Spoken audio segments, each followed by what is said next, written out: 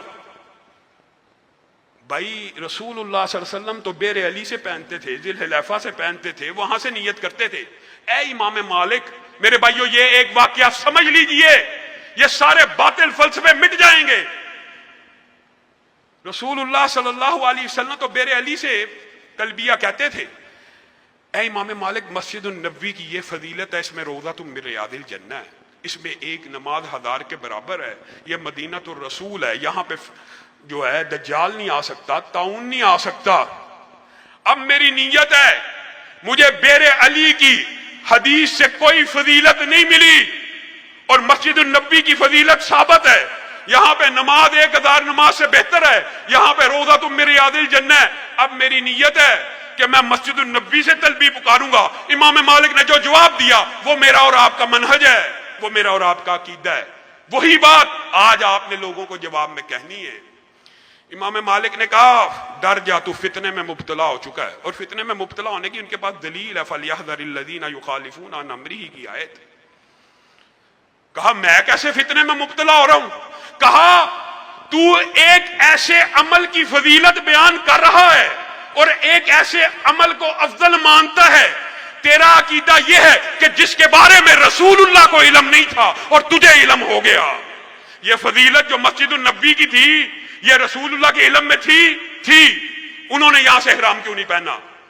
تیرے فتنے میں مبتلا ہونے کو یہی کافی ہے کہ تو کسی ایک ایسی چیز کی فضیلت بیان کر رہا ہے کہ رسول اللہ اس کی فضیلت سے آگاہ نہیں تھے۔ میرے بریلوی بھائی ذرا غور کریں، ذرا فکر کریں۔ رسول اللہ نے پیدائش کے دن روزہ رکھا، رسول اللہ نے پیدائش کے دن روزہ رکھا، آپ کہتے ہیں ہم نے عید منانی ہے، یہ فضیلت اور اجر و ثواب کی بات ہے۔ میرے بھائیو، کیا رسول اللہ اس فضیلت سے محروم رہ گئے؟ کیا رسول اللہ کو اس کی فضیلت علم نہیں تھی؟